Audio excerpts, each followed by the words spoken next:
गुंडे हैं कि इन्होंने क्या किया कि जब पूरी फौज आ गई वहां पे सील करने के लिए, इन लोगों ने एक वीडियो बना के डाला, इन्हीं के पत्रकार, इन्हीं के सब कुछ, कि पुलिस हल्द्वानी का पुलिस प्रशासन सत्संग करवाने आया यहाँ पे, जिसमें हिमांशु जोशी किसी तरह के विघ्न बाधा इसमें ना डाल सके। ये वीडियो डाला। वो वीडियो एसपी साहब के पास और जो वहाँ के एसडीएम साहब हैं उनके पास भेजा गया। तो हंस रहे थे कि यार ये लोग कैसे लोग हैं। ये तो गए थे कि कोई भी बंदा बाहर नजर नहीं आएगा रोड पर, और किसी एक को बजी करने नहीं दी, औकात नहीं थी, बाहर आ जाते। उस समय उन्होंने ज्ञान का पुस्तक और जीने की राह पुस्तक की सेवा नहीं की। लेकिन आप जैसे पढ़े लिखे मूर्खों से गली गली भिजवाया जाता है। लेकिन ये सवाल अब आप नहीं करते। ये देखो प्रश्न नोट दिया था। अब इस प्रश्न नोट के बारे में आपको सबको सुनाता हूं क्या लिखा था। दिनांक 29/4/2025। विषय शिकायत विरुद्ध हिमांशु जोशी पुत्र श्री नवीन जोशी आदि। Mobile number 9690511008। वर्तमान पता हल्दू चौड़ दुर्गा ताल लाल कुआं जिला नैनीताल। स्थायी पतारू गांव ना बेरीनाग जिला पिथौरागढ़ एवं अन्य द्वारा सोशल मीडिया पर भ्रामक खबर फैलाने, विरोध प्रदर्शन करने के लिए लोगों को भड़काने एवं सत्संग केंद्र इको टाउन डहरिया धान मिल थाना मुखानी जिला नैनीताल पर संभावित हमले की धमकी हेतु, मतलब उसका पूरा पता लिखा दिया कि मतलब हमले की धमकी हेतु। अब देखिए ये तो हो गया हिमांशु जी का पूरा पता। अब देखो इसको दे कौन रहा है। माननीय सविनय निवेदन है कि हम सभी उत्तराखंड राज्य के जिला नैनीताल के निवासी, अब बताइए हम सभी होता है क्या? जो दे रहा अपना नाम पता क्यों नहीं लिखा? ये तो खान साहब होता ना, इसमें लिख दिया हम सभी। और कितनी बढ़िया भाषा लिखी जिसमें आप लोग क्या खुश हो जाओगे कि यार ये तो हम सभी हो गए। अब हम सभी में किसको पकड़ा जाएगा? आगे क्या लिखा?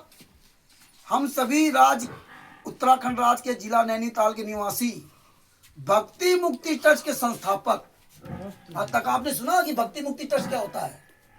तुम्हारा तो फेल।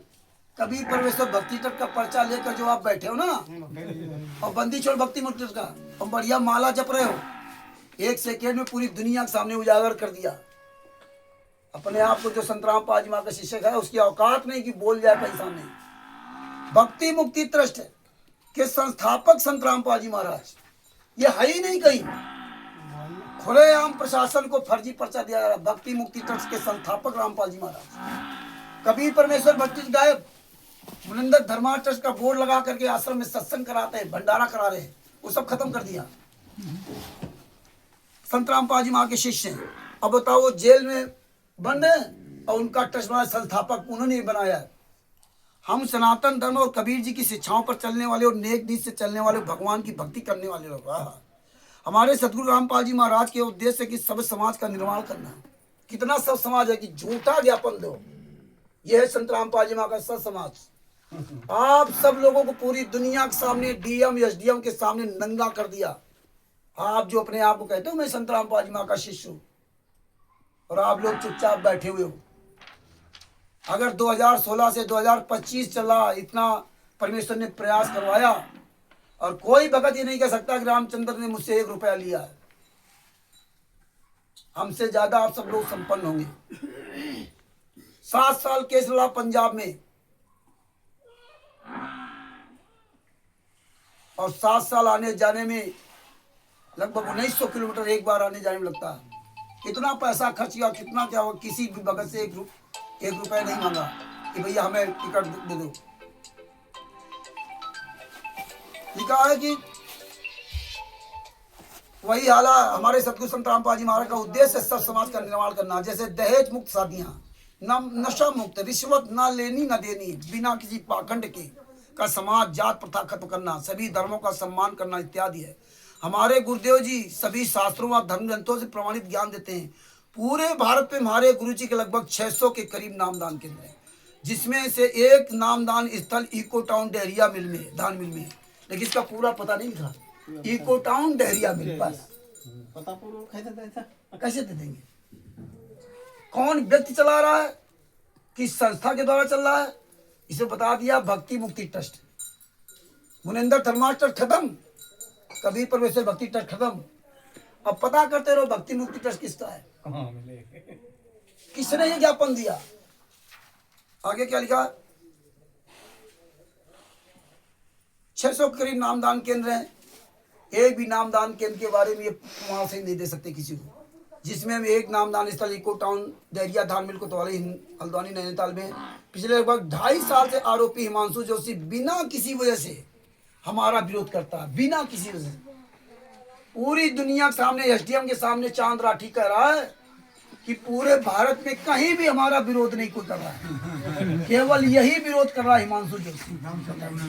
जबकि पूरी दुनिया में इनके सीधे जूते चलाए जा रहे हैं, सब कुछ चलाए जा रहे हैं। देखो पूरी दुनिया के सामने झूठ भरोसा जा रहा है। इनको ये भी शर्म नहीं कि मैं सब डिस्ट्रिक्ट मजिस्ट्रेट, जिलाधीश, उप जिलाधीश, जिलाधिकारी को मैं पत्र दे रहा हूँ। ये संत रामपाल जी महाराज के बारे में क्या कहेगा? क्या संत रामपाल जी महाराज के एक शिष्य की औकात नहीं जो अपना नाम ही लिख देता, ना किसी आश्रम का नाम लिखा, और अपना नाम तक नहीं बताया कि मैं चांद राठी हरियाणा से आया हूं। ये देखिए, ये तो हम लोग पहचानते हैं, इसीलिए लिया। और देखो क्या लिखता है, ये सोचो। लिखता है कि बिना किसी कारण हमारा विरोध करता है, वह हमारे पूज्य गुरुदेव जी को गालियां देता है, पोस्टर फाड़ देता है। जब सत्संग में बहन बेटियां आती हैं तो भद्दी भद्दी गालियां देता है। अब बताइए, इतना नीच, मतलब आप लोग भड़काने के लिए। वह मारने की धमकियां देता है, जिनकी शिकायत हमने पुलिस प्रशासन को कई बार लिख कर दिया, परंतु इसके परिणाम में उसके खिलाफ किसी भी प्रकार की कानूनी कार्रवाई नहीं हुई। अब बताओ, ये लिखित कोई मानेगा? आप थाने के बाहर जाओ तो रामचंद्र हमारे साथ ऐसा किया, FIR लिखो, लिखवाओगे तभी तो लिखेगा। बिना लिखवाए कैसे? और लिखवाओगे तो आपको अपना नाम पता पूरा देना पड़ेगा ना। ऐसे को थोड़ा नहीं कि आप जाओ मेरे खिलाफ FIR कर दो। तो देखिए किस तरह से ये बेवकूफ समझते प्रशासन को, इतने नीच लोग हैं। मैं आपके इस नामदान केंद्र को बंद करवा कर रहूंगा, वह ताला लगाने कहता है। अतः आपसे प्रार्थना की असामाजिक तत्व पर, इस असामाजिक तत्व पर कार्रवाई की जाए। यदि किसी की जान माल का नुकसान होता है तो उसकी जवाबदेही उत्तराखंड सरकार की और नैनीताल प्रशासन की होगी। धन्यवाद। सही थे। और नीचे क्या लिख दिया? निवेदक सर्व संगत सतगुरु संत रामपाल जी। संत रामपाल जी महाराज ने और ज्यादा माइक लाल की औकात नहीं थी, अपना नाम पता लिख देता। लेकिन हमारे शब्दों को आदमी कहेगा रामचंद्र तो साला बोलता है, हमारे ऊपर बड़ा ज्ञान उड़े लेंगे। अरे रामचंद्र को बोलने का तमीज नहीं है, और तुम्हें इतना तमीज है तो तुम आगे क्यों नहीं आते? जब तुम जैसे तमीजदार आगे नहीं आए तो हम जैसे मूर्खों को मजबूरन आना पड़ा। क्या करें भाई? जब तमीजदार लोग बाहर निकल के नहीं आएंगे तो मूर्ख क्या करेंगे? हमारे देश को गुलाम करने के लिए हमारे देश के लोग ने गुलाम कराया था ना, राजा महाराजा जितने थे, तो मजबूरन हमारे यहाँ के घर के बच्चे बाहर निकल के आए थे। 18-19 साल के 20-20 साल के बच्चे निकल के बाहर आए थे। तो लोग हंसते थे कि हाँ ये देश आजाद कराएंगे, ये देश आजाद कराएंगे। 200 साल तक उन्होंने जो है ना संघर्ष किया, जो भी है, जो 200 साल तक राज किया लोगों ने, और एक दिन उनको यहाँ से भाग के जाना पड़ा। उन्होंने कोर्ट कचहरी का शरण नहीं लिया था, उन्होंने आंदोलन चालू किया था। आंदोलन, जितने भी बड़े बड़े काम हुए वो सब आंदोलन के माध्यम से ही होते हैं। कोर्ट कचहरी जिंदगी भर आप लड़ते रहो। तो इसमें सरसंगत कर दिया। और सबसे बड़ी बात देखिए, नीचे केवल साइन है, 2 साइन 2 नंबर लिखे हैं। 1 नंबर में वहां का अनूप स्टेट कलेक्टर, उसका साइन है और उसका मोबाइल नंबर लिखा है, लेकिन साइन असली या नकली है वो तो वहां आया ही नहीं। कोई भी स्टेट कोऑर्डिनेटर वहां कहने वाला नहीं था कि मैं यहाँ उत्तराखंड का स्टेट कोऑर्डिनेटर हूँ। फर्जी साइन कर दिया, ये साइन से क्या होगा, एक और साइन कर दिया, नंबर लिख दिया, उसको फोन किया, हम तो खाना आए नहीं थे। और ये हाल हो रहा फर्जी वाला।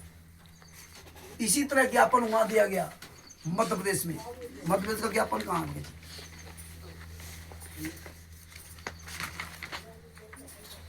ये तो है। और मध्य प्रदेश में जो ज्ञापन दिया गया सेम एक ही भाषा सब में, किसी में कोई परिवर्तन नहीं।